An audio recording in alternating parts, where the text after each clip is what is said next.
Down to the feature match area right now for round 15 here from Oklahoma City.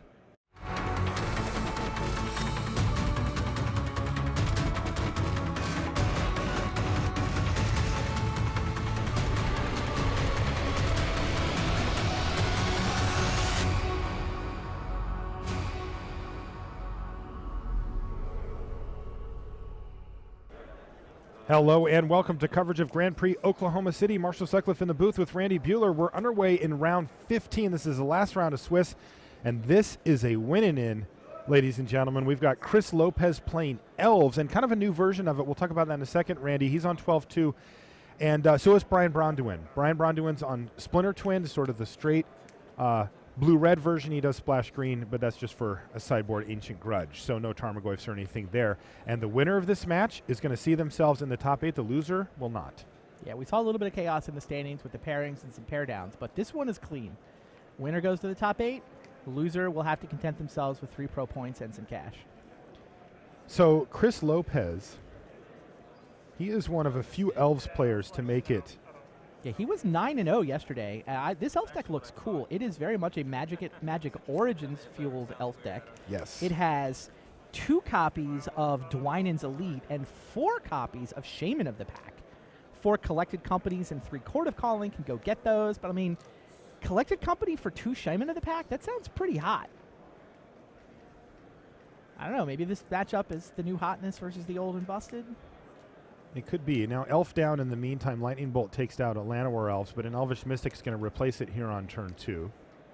Braun-Duin looking to keep Chris Lopez off of critical mass of Elves and mana by using his Lightning Bolts early. We're going to see that. And is he going to have another one? Main phase. Jeez. Main phase Exarch to untap a land and bolt the Elf. So he bolted each of the first 2 Elves. Yeah, you want to see how you ramp? This is how you do it. And there's an Elvish Visionary. I mean, does Brian have a Splinter Twin? If he goes land Splinter Twin, he can just kill him on turn 4, right? Not a whole lot the Elf deck can do to interact with the Splinter Twin combo other than Race. And Race is not going to be fast enough if the Twin player draws it natural. Yeah, one thing that the Elf player does have available is Chris can actually get a Spellskite using Court of Calling. Now, he can't do that right now, and it looks like he's dodged the bullet of just immediately losing the game here. But that is a combo he has. He has 1 Spellskite in his main deck, and that is so he can go search it up at instant speed. Good point. 3 Court of Calling to get the 1 Spellskite. That is his one way to interact. This Elf list is cool. This is a sweet list. It's got the Malira combo in the sideboard. It does. Speaking of Court of Calling things out, 1 Viscera Seer, a second Spellskite, 2 Maliras, 2 Kitchen Finks, all hanging out in the sideboard. This deck is really cool.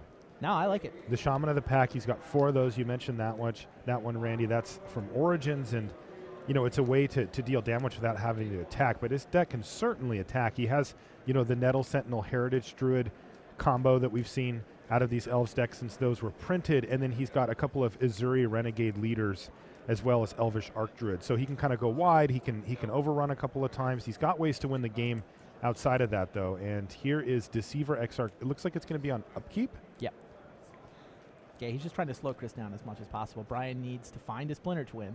Looks like Chris is considering using a Court of Calling here. Oh, wow. So he's got Court for Spellskite available, doesn't he? He does not.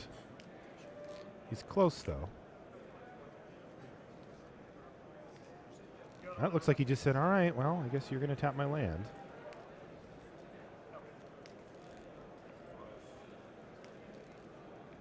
Yeah, he just needs to build up to 5 so that he can Court for Spellskite. Right. So he needs to develop his board as quickly as possible and hope to fade 1 more draw step. Yeah.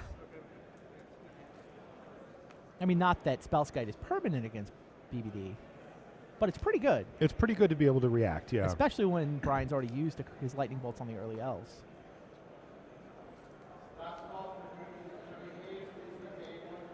Spellskite is devastating, of course, because it can steal the Splinter Twin. Splinter Twin targets Spellskite for some reason instead of Deceiver Exarch. All right, land go here from Braun-Duin, though. Yeah, he's got Desolate Lighthouse now. I mean, from his perspective, he doesn't know the deck list. I don't know if he's thinking about Spellskite here. But I mean, from his that is perspective, the question, isn't it? He has slowed the Elf deck down, and now he just needs to loot his way into a Splinter Twin. interesting part here from Chris Lopez's perspective is that he just needs to put the pedal to the metal here. He knows that Braun-Duin does not have the combo at the ready. Right. So he just wants to go, go, go. Now, Brian's going to get a chance to look at multiple cards here, though, as he's got the Desolate Lighthouse at the ready, and he's going to be kind of churning through his library trying to find that combo. So Chris is going to be aware. Right now, he's left up enough mana to go ahead and search out that Spellskite. Yeah. It's funny, this Deceiver Exarch's playing defense makes it's not even like Chris gave it away. He's going to do it now. So yeah, in response to the Desolate Lighthouse. BBD tapped to the point where he cannot Cryptic Command, he cannot Mana Leak. He could Dispel. He's Dispel main? I think he does. I mean, not a lot of Twin decks have a lot of Dispels main. No, they don't have many. But like most of the counter magic that Brian could also have Spell Pierced in theory. Most of the counter magic that Twin decks tend to run was unavailable to Brian when he tapped for that Desolate Lighthouse. So Chris takes the opportunity to go get the Spellskite out of his deck, and now Brian knows what he's up against. Yeah, so as it turns out, he's got 3 Dispel in the main. But that did cut him off from Remand and Cryptic Command. Also Snapcaster Mage for stuff or whatever. So, yeah, get that thing on the battlefield now. There's not that many answers to it, although Brian does have 1 Twisted Image in his main deck. Nice. Double Lightning Bolt will also answer, of course. Right. 2 of them down. I think he's got 1 in his hand, though. How many Cryptics does Brian play? He's playing 2. Yeah. You can bounce it with that? Yep. You can set it up. But the question is, can Chris Lopez mount enough pressure here? Yeah, that's the thing. I mean, it's not like Chris needs this to be permanent. How about Lead the Stampede? How about Lead the Stampede? Yeah, I haven't seen this one in a while. So he's going to look at the top 5 cards of his library, reveal any number of creatures, and put those ones into his hand. The rest go on the bottom. I mean, he can draw 5 here. Probably won't. Oh, Splinter Twin off the top for Brian. Was it? Yes. So he's got a Bolt and a Splinter Twin in his hand now? Remand, he drew the Splinter Twin. Oh, geez. And he's got Dispel as well. So good for Chris Lopez for getting that Spellskite down when he could. Oh, is there a Shaman in there? Can't quite tell with the glare off these sleeves. Wow! Oh, he's 4. Drew 4. Not bad. Crazy. Now he has no extra mana here, though, right? Druid, No Heritage Elves. Druid, Shaman, and Nettle Sentinel. Yeah, Chris's Remand did mean that this stuff doesn't hit the board. Brian's, yeah. Brian's Remand stopped Chris from playing these out this turn. So Brian needs an answer to Spellskite. He now has the Twin. He drew Pestermite. That's not going to do it.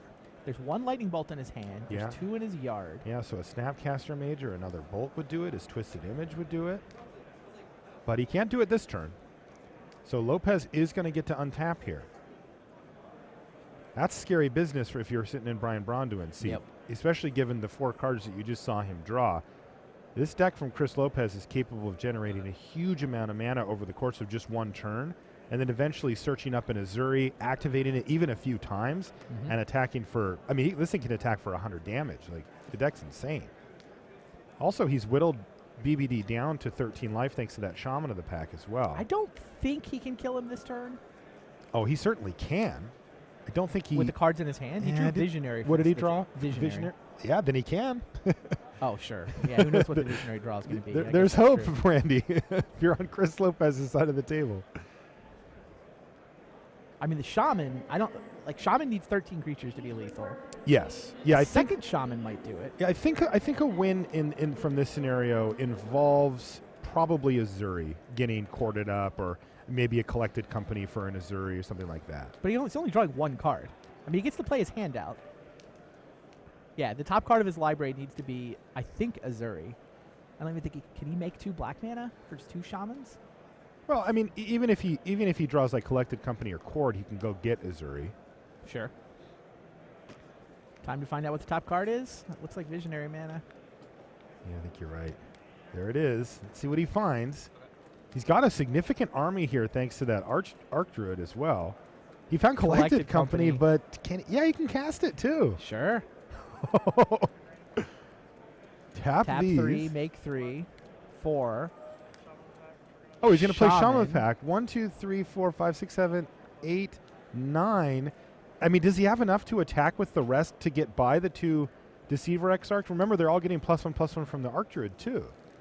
That doesn't look like it.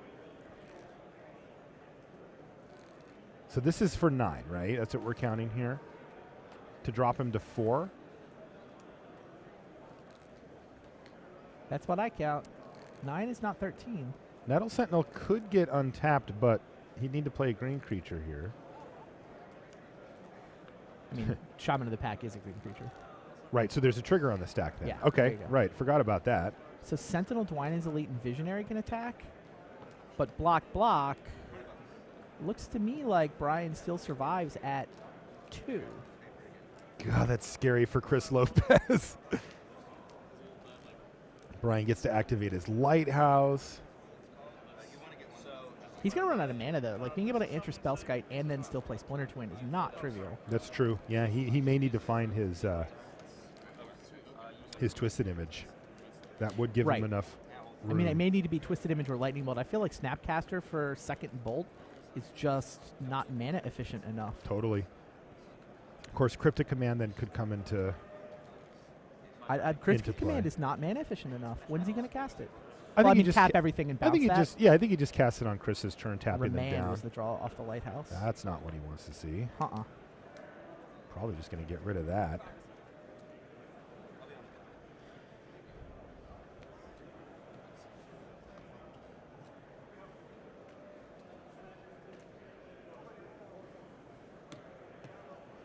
So was there no attack from Chris at all? Correct.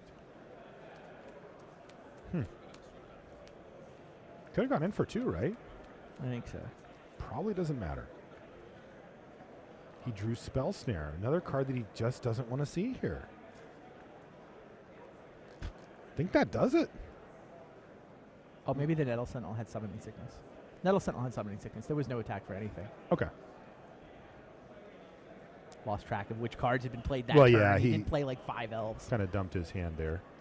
Either way, I don't think that the 2 damage is relevant anyway. All right, goes for Splinter Twin. And PPD does the check. That was Do just you remember that you have Spellskite in play? Yes? Damn. All right, you got me. And a little smirk there from Chris Lopez who says, yeah, you put that in there for a reason, buddy. I didn't like cord up my one Spellskite just to forget about it. BVD gave him a shrug, like, hey, don't take it personal, man. Don't forget about the 2015 Community Cup next weekend. You can see some of the exciting community members that you can watch. There's Kenji Agashira there. You can see Yoel Larson. Yeah, it should be a fun tournament. Jimmy Wong for Video Game High School fans. He's going to be there. Some great streamers. Stibbs. The back table, you can see Jasper Johnson Epstein, who has been paired against Zach Elsick. Jasper got the first game. I'm not shocked, right? Like, Jasper's Lantern supposed to Control win versus that. Burn? It Yeah. seems like the Burn deck's in a really good spot. That's what I'm thinking, too. Yeah, it's good news for Jasper, that pairing. Zach may be able to back into this top 8. I actually think Zach will back into the top 8, even if he loses to Jasper. I can't lie. I want to see him in the top 8. You want the Lantern to make Yeah, the top 8? he top 16 last time. And it is the same guy. We've been Yes. calling him Lantern Guy for a reason. Yes. This isn't Lantern Guy here. This is over months he's been Lantern Guy. Zach Elsick, you can see him with the beard on the left there.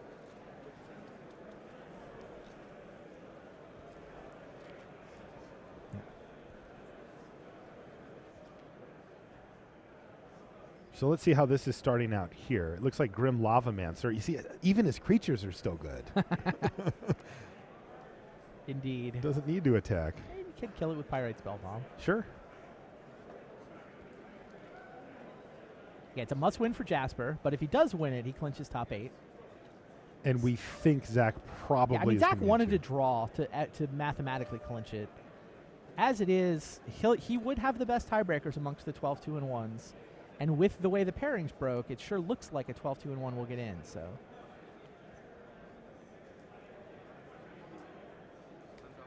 Sun Droplet, that is some tech. Technology. What does Sun Jasper Droplet Johnson do again? Epstein. Now look, this is a guy who's been playing Burn in like every format for years, and even he had to read Sun Droplet. Go ahead, Marshall. Read All right, it. I'm reading it. So it's 2 colorless artifacts. Says whenever you're dealt damage, put that many charge counters on Sun Droplet. At the beginning of each upkeep, you may remove a charge counter from Sun Droplet. If you do, you gain a life. So every hit you take, it just stacks up these things, and then you slowly get that life back. Precisely. Oh, and it's an artifact. It's very close to gain 1 life per I have turn. seen that card before. I have not seen it in a very long time.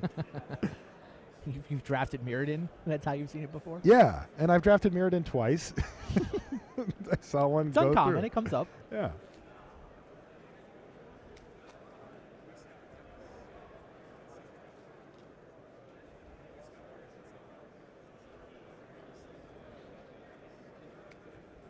Does that work? What do you mean, Sun Droplet? Yeah, like In this deck, it probably does. it probably does, right? The other thing is the second Sun Droplet is kind of insane. Oh yeah, because then you start getting 2. Oh right. Oh Every yeah. damage that's dealt to you eventually turns into 2 life, and like 2 life a turn is pretty good too. Well, it looks like it was good enough for Jasper to Destructive Revelry, so we'll assume. I mean, even if you're not sure it's good, like your opponent clearly went to all the trouble of putting it into their sideboard for this matchup. And there are 4 of them in his sideboard. Jeez. So he knows that this is a terrible That's the matchup. plan. It was kind of funny. The chat said it's a fun card until it gets smashed to smithereens. And it pretty much did here. Destructive Revelry doing a similar job. Do you just pop that Lavamancer with a spell bomb? Sure. I mean, he's got 2 of them. I guess the only reason not to would be if you're trying to get cards out of your hands for Ensnaring Bridge, but I think I might just pick off the Lavamancer while I had the chance. I think you're right. It saves you 2 damage while it's tapped.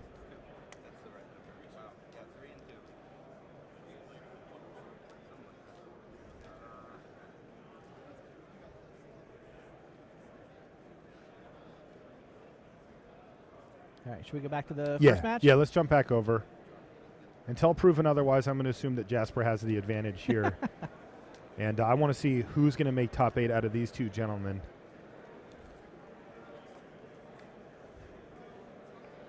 Brian Braun-Duin or Chris Lopez. Brian on 12-2. Same with Chris. They've played 2 long days of Magic, and it's really all coming down to this one match where you win it, you get to go into the top 8. You lose it, and you get Astoria for the car ride home.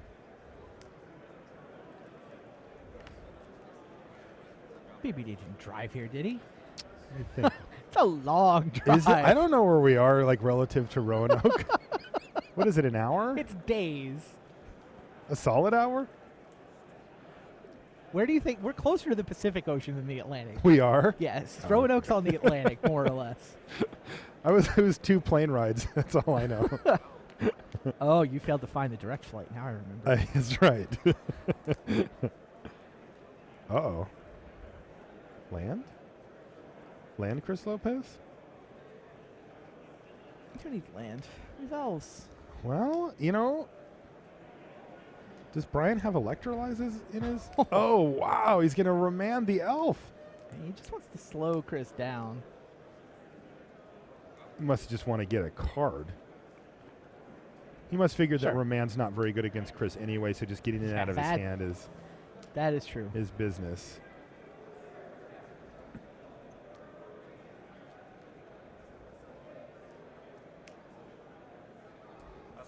No electrolyze for Brian. Here's ye old-fashioned upkeep, tap your mana source trick. Gets an Exarch into play for any future Splinter Twins, and should slow Chris down a little bit. Chris, though, Very nice. yeah, kill that thing dead. Brought in a Dismember. Use the mana from the elf itself. I like that. And found a second land. Still does not have collected company mana.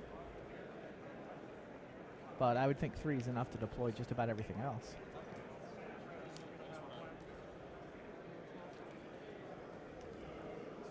Also, the fact that he got to kill that Exarch means he does not have to worry about Twin next turn. Right. It's huge. Yeah, that was a clutch Dismember for sure. That could have bought him either the game or just multiple turns to actually get set up.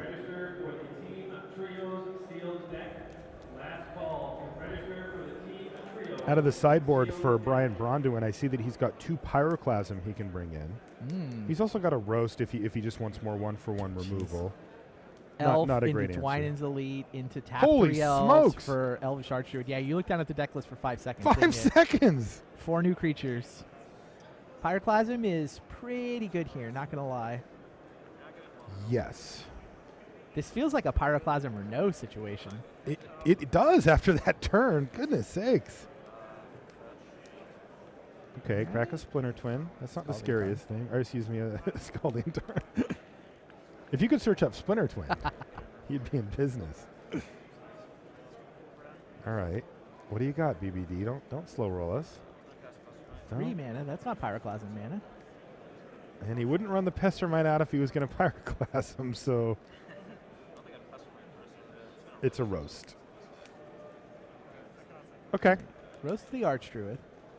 That does take away some of the more explosive Yeah, turns some that mana Chris and can some have. power, but he's still got Yeah. 3, 4, 5, 6, 7 mana for now, and more elves.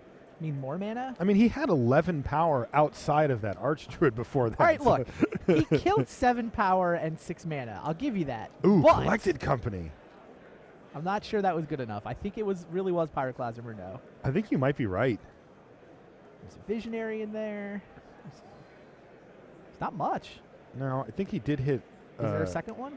Sentinel Visionary. Trigger this. Okay.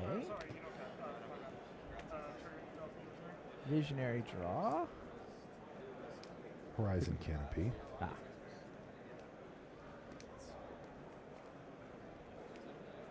Update from the other table, by the way. You have been proven correct. Okay. Jasper Johnson Epstein has won game 2. He has won the match. He passes go. He collects his money. He moves into the top 8. So we'll keep a close eye on the top 8 announcement to see if Zach, Yeah, he's the now got to Lantern sweat his guy, Elkin tiebreakers. gets in. Yeah. Eh, Wow, just just second collective Double company, Collected casually. Company. All right. Now there is a window here for BBD to combo off, though. That Pestermite seems to Yes. be alive. I think you're right. And And he only hit 2 Chris- Llanowar Elves there. He did not find a Spellskite. He does not have the ability to Court of Calling for Spellskite.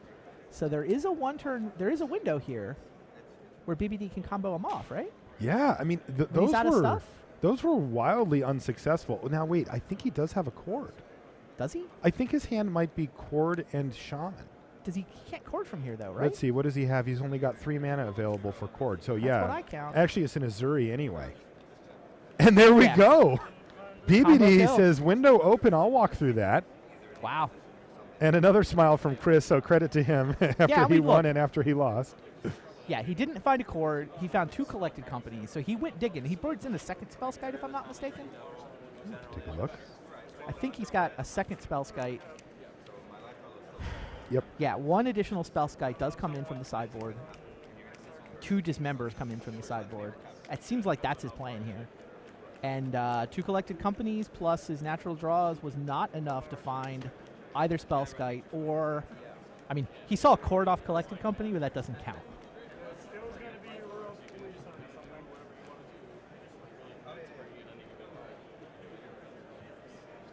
Wow, that was insane. Yeah.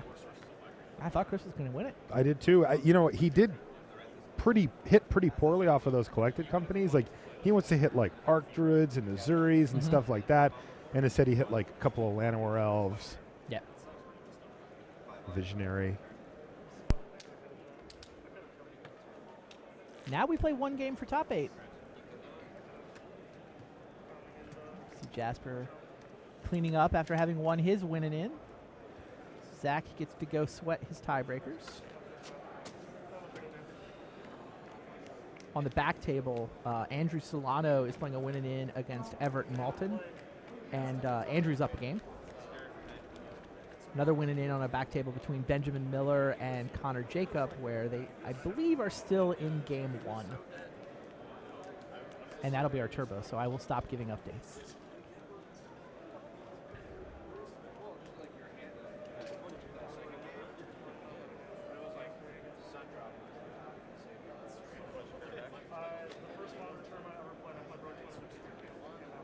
I gotta like Chris's side of this match.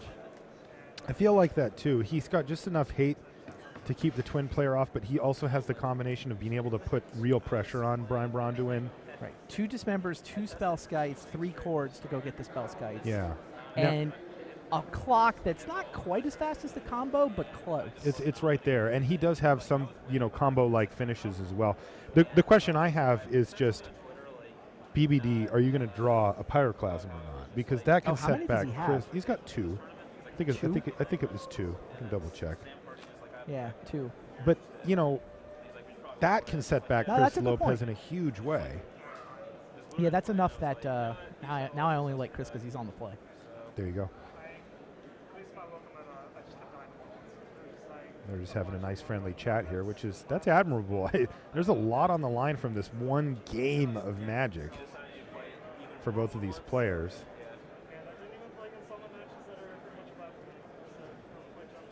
BBD, popular content creator. Oh yeah. For Star City. No, it's really interesting how he's kind of graduated from the Open circuit into the Grand Prix circuit and turned himself into a legit Pro Tour player at this point. Yeah. It's really impressive.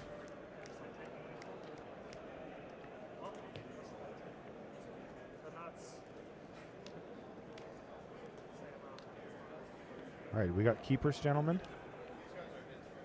This is game 3. This is for top 8. Let's hope we get some keeps here. We do. Pendelhaven's going to make an Elvish Mystic, pass the turn back to Braun-Duin. See, he's got a lightning bolt in his hand. Well, you bolt the elf if you can. Yeah, I'm not seeing any other. What you do. He's got a roast as well. That was a little shortcut from BBD. He says, crack Scalding Tarn. Go get a Steam Fence. It's untapped. I take 3 total. I tap it. I put Lightning Bolt on the stack. Kill your elf.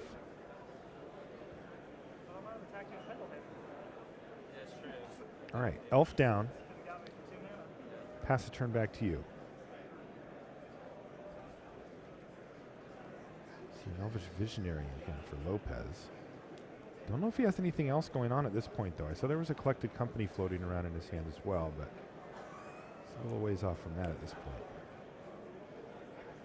The loneliest tournament lead ever, or? Oh no, God, that never. I don't care what's in my hand. I'm never doing that ever. I mean, it's lovely.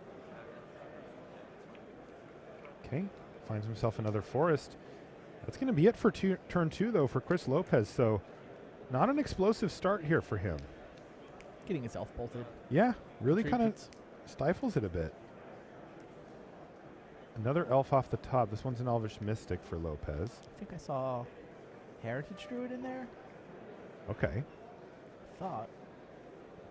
Could be working towards a real game plan there. Yeah, you were right, Randy. That's a Heritage Druid. So now the Visionary makes 3. I mean, the Mystic lets him play 3. If he's got a land drop for the turn, he can Collected Company. That's correct. Does have a land drop for the turn. But he's actually going to use that mana to just cycle his Interesting. Horizon Canopy here. Doesn't he have a Collected Company? He does. Just does not interested in tapping out for that main phase effectively. Yeah, I think you're right. And this actually worked out pretty well for him. Sure. Look at that turn. Pretty good. He started this turn with an Elvish Elvish Visionary. A right? Visionary, not even a Mystic. Yeah. Mystic, okay, I'll buy it. But Visionary. Man, Heritage Druid's so broken. I mean, that was the card, right? Heritage Druid Oh, was he the does one not that have a made Collected this a Company. deck. I misread his hand. Oh, what does he have? He has 2 lands left. Oh, I misread that too. Apologies. Right? Isn't that a fetch land in a forest? Yeah, I think you're right. All right, well, he's going to have to settle for this pretty well built out board state, but he is going to want to find a Court of Calling or You Collected see him Company. pantomime the scoop? Pyroclasm me? No? Oh, great. All right. Back to you, Chris Lopez. Did he just draw another land? Yeah. That's a lot of land. That's a lot of land for this deck. What does this thing run? That's what I was just 18, trying to look 20? I'm gonna flop. 18. 2 of which are Horizon Canopies. Well, he's going to get in there with his team. One of them's going to get blocked. He's going to use Pendelhaven on it. Yeah, do what you can do. Brian's got a roast in his hand. He just drew a Serum Visions for the turn. Chris is not even representing Spellskite, which I think I agree with. Get the attack on. It's like a 4 or 5 turn clock. Yeah, he's still representing Dismember. Yeah, good point. And he showed him the Dismember last game, That's so Brian knows that he would like to play around it. Ooh, he just found the Pyroclasm did. on top. He put the other card on the bottom. But Lopez is going to have to I don't know what he's going to have to do. Maybe he just needs to find a collected company or something like that to reload, but I think he's going to get his board wiped away by BBD next turn. That could be the play that gets him into the top 8 here if it happens. Yeah, he just finds Mystic. an Elvish Mystic. Second Exarch makes it tricky for Chris to attack, too. He can no longer save the block creature with Pendlehaven and chip away. Right, he only gets in for 3 damage, maybe 4 if he wants to let 2 creatures die. None of that's really getting the job done here.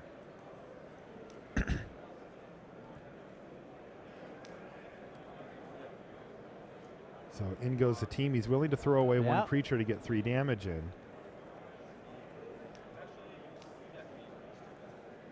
He's actually going to block the Mystics here. Yeah, he's just going to get in damage. Chris is not hurting for mana. He's flooded. Don't need to save the Mystics. What I need to do is finish this guy off. And this is going to be horrible for Chris Lopez. Here we go. Clasm you. Ugh. Yep. Everybody gone. He even gets to get in for a couple with his Deceiver Exarchs here too. And now Chris Lopez is left cold top decking with just 2 lands in hand. How can he come back from this? Oh, Shaman of the Pack. Oh.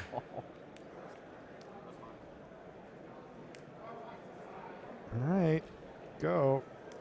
Oh, I guess it was just Elvish Mystic. Sorry, I missaw that. Either way, Braun-Duin has all the time in the world now. I guess he just roasts this? No, he's got a Snapcaster Mage. Serum Visions. He's just going to dig. He still has roast mana available anyway. The draw was a fetch land. He sees Land, yeah. Ship those to the bottom.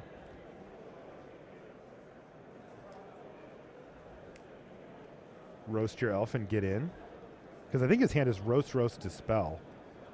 That's the has case. A dispel? Yeah. Oh, so yeah, he's not even the Dismember bluff isn't going to affect anything if Right. Brian's got a dispel ready. And Brian's just going to pass the turn back to Chris here.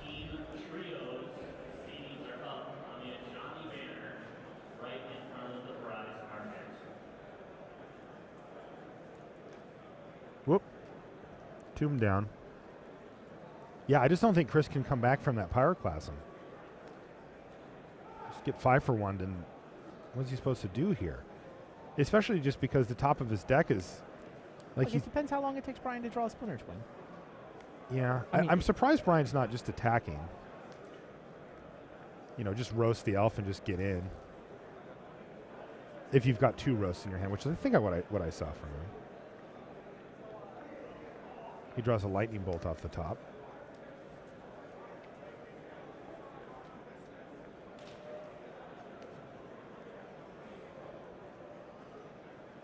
Okay, he's going to use lightning bolt here. Crunch. That's 4 damage, down to 12.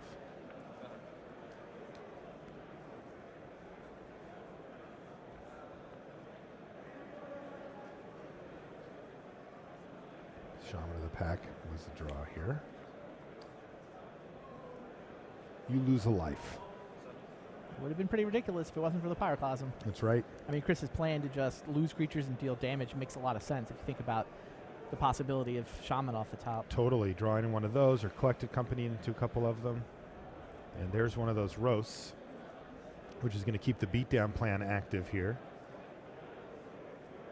And this clock is getting very short. This is 12 to 8. 2 more turns of this, and BBD will be into the top 8. That Dispel in BBD's hand is great here too, just because it can brick like a collected company. True. And he could just ride the wave. And any Splinter Twin off the top is also Just game winning for BBD. Yeah. So Chris is going to fall down to 7. Is it a Braun-Duin Forge Tender he just found? I think so. Well, It's one way to stop a Pyroclasm. Yes, but It's a little late. a little too late. A little late to the party, Mr. Forge Tender. Court of calling that out as a response to Pyroclasm. It's a nice one of. All right, well, there's a dismember from Chris Lopez. He has to point it at. Oh, jeez. Yeah, well, he didn't take any life Remand. loss off of it. True. But now if he casts it, it's going to do more than the Snapcaster would do in 2 Right. turns. So, and he'd just be dead. So, yeah, he can't do that. Yeah, BVD's got this thing on lockdown. Chris Lopez has a draw. He actually finds Collected Company here, too. Yeah. But I think it's just going to get dispelled, and that should be about it. He doesn't know that. That's why he's thinking about how to play this. Yeah, that was a huge draw for him. Try it on Brian's turn. He thinks he may have top decked a way to not die. Does not know about the dispel. Okay, he goes for it upkeep. He goes for so upkeep. that Brian has one less draw And that's it. BBD is in. He's going to be 13 and 2 to make it in, and a tough loss for Chris Lopez. Just a game, 1 Pyroclasm away there. Yeah, I guess so. Yep, 1 Pyroclasm away. Big smiles from BBD, and why not? Good for him. Congratulations to him. Another GP top 8 on his resume. And let's get to our turbo match. Benjamin Miller versus Connor Jacob. Now, what are these guys playing again, Randy? Let's see. Here's Benjamin Miller. I see a Hive Mind on the top, so he's I playing didn't realize we had an Amulet. Amulet player up here at the top. There we go. Not a lot of Amulet, only 4 copies on day 2.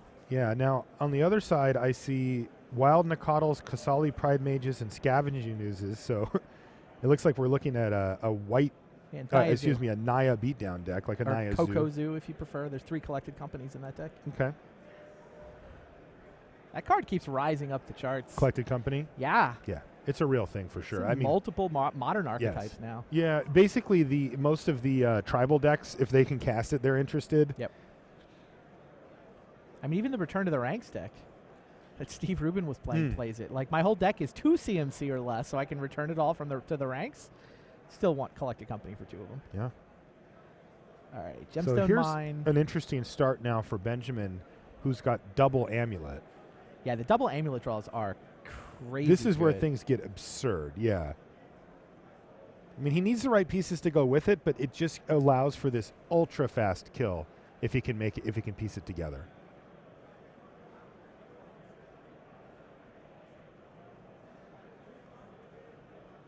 He has to have another bounce land to make this really work.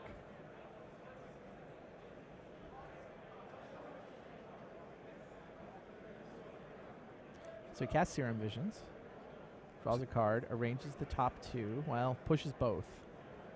Gemstone Mine is his only other land, so no second bounce land. He had to play the Simic Growth Chamber just to be able to get the mana to go searching for Summoner's Pact. With the Ancient With the Stirrings. Transmute. Well, no, the Ancient Stirrings into I think he could play the both. second Amulet and then transmuted for the Summoner's Pact. In any case, 1 Amulet is now gone. And the offensive force is mounting quickly for Connor Jacob. Oh, Summer Bloom. Okay. Well, how many land does he have? Mana Confluence, Sunholm, and Slayer's Stronghold. Right. Yeah, the fact that he had to commit that bounce land just to get started has actually taken a lot of the power out of this draw. It has, yeah. Now he's only got the 1 Amulet, which is still enough. Meanwhile, he's taking big hits here, though. He's down to single-digit life totals there. I think he's down to 9 at this point. And, yeah, looks like... yeah, he now untaps with 6 mana for the first time. So he can Summoner's Pact for Primeval Titan. He can play a Primeval Titan. And he can go get a couple of lands, which will untap thanks to the Amulet. So, game on, but it feels like he's taken so much damage that this is not the obvious win that it often is. It's like a turn 5 Primeval Titan. I mean, it's a little bit fast. Mm-hmm. But, I mean, it wasn't that accelerated. Radiant Fountain is obviously a hedge against trying to get life. Okay, now he follows up with an additional Summer Bloom. This could be crazy because he got the second bounce land off the Primeval Titan. Now he gets to make mana off the Summer Bloom. Picks up the Radiant Fountain, replays that. He's got a second Summoner's Pact. So he's able to get a second Primeval Titan into play. Okay. Had he like 2 of them in 1 turn. Yeah, goes to get more bounce lands. He's going to give this one haste. Yep. Vigilance +2/+0 as well. Picks up his mana confluences. Yeah, attacks with the hasty vigilant one. 2 more lands, of course. Can His opponent's at 17. I don't think he can get to double strike here. Even if Maybe he he can, can. it's only 8 power, right? Yeah, 16. I presumably Connor's not gonna just take it and randomly die to double strike. Yeah, I don't think double strike kills him anyway.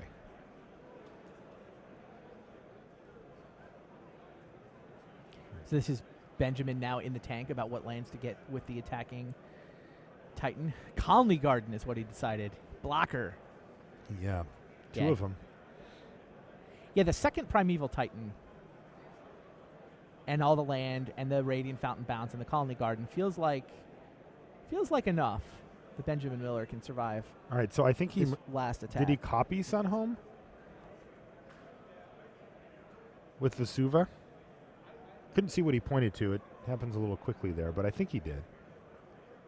At any rate, it eats a couple of creatures, Knight of the Reliquary and something else. Yeah, Connor did double block to kill the Primetime. He did. Okay. Primetime died, but so did a couple of Connor's creatures. Yeah, Wow, did he Vesuva copy copied Gemstone Mine? Mine. Yeah. Hilarious. It's the only reason it would have 3 counters on it. And there's, I think, 2 copies of Summoner's Pact that Benjamin's going to have to pay for on his next turn.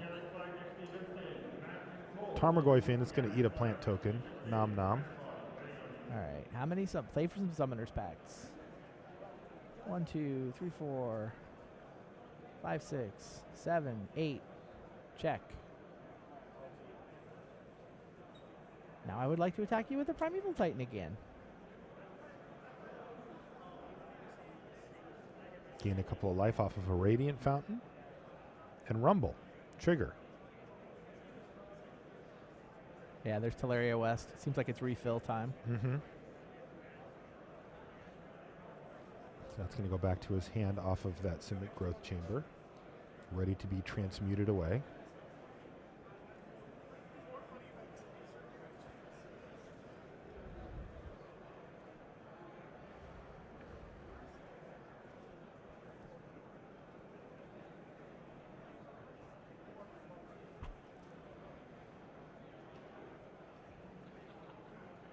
Meanwhile, Primeval Titan is attacking.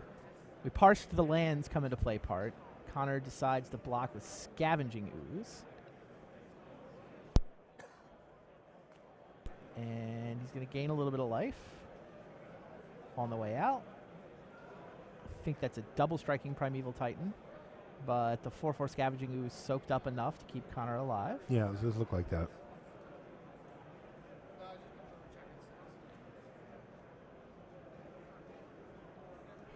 Meanwhile, Connor gets in a clean attack here. I guess there have been enough Radiant Fountains that Benjamin Miller feels like he can survive this.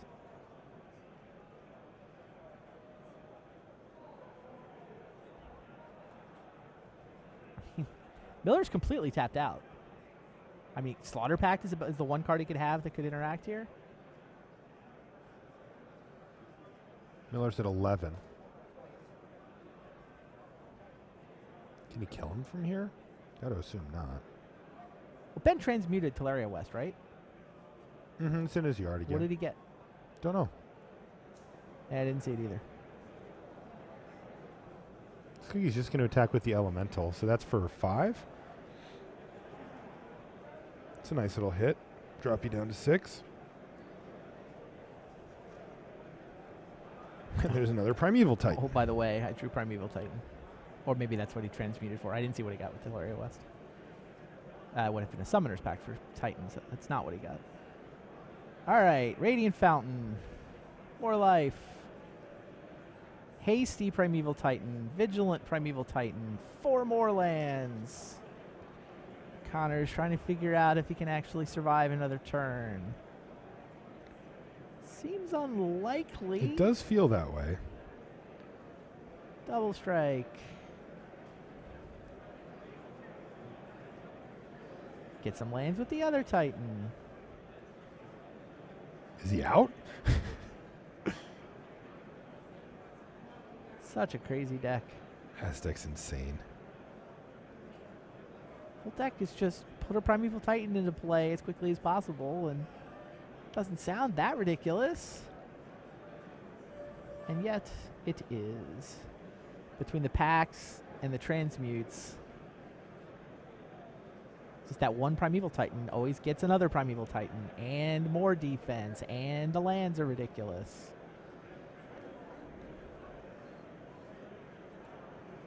Certainly a tricky deck to pilot well. Benjamin Miller looks like he's put some time in.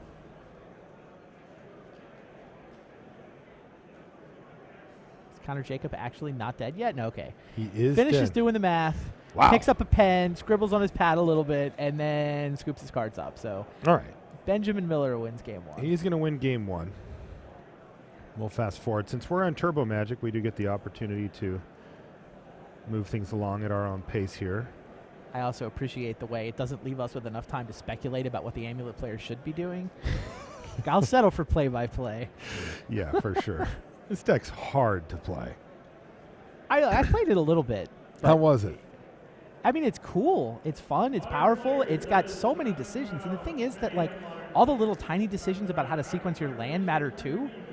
And, like, what are you transmuting for and when are you transmuting and, like, which lands do you get and what do you pick up? It's so decision intensive, but so powerful. And I'm like, Summer Bloom into double Amulet, this has to be a win. This has to just be These are the the truly ridiculous draws. Double Amulet draws are crazy. And he's also got the Summer Bloom. So, yeah, Summoner's Pact. sweet deck. 1,000,000 mana. Here's Prime Time. Jeez. It's funny, I know Tom Martell was commenting. Tom Martell won the WMCQ last weekend with exactly this deck.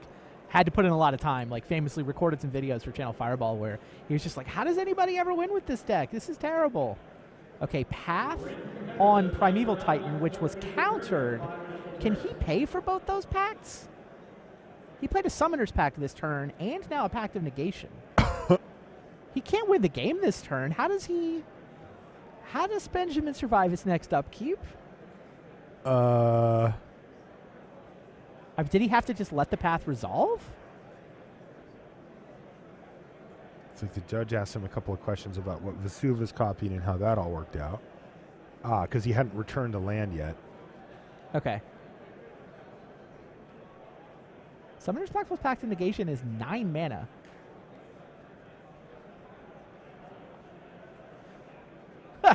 He couldn't pay. He won that turn? I'm sorry. That Did was he just very double confusing. strike twice? I have no idea what happened. Quadruple strike? That doesn't even do anything. Yeah, he won. I mean, he won the game right there. But I don't know. All right, that's going to do it for round 15 here from Oklahoma City.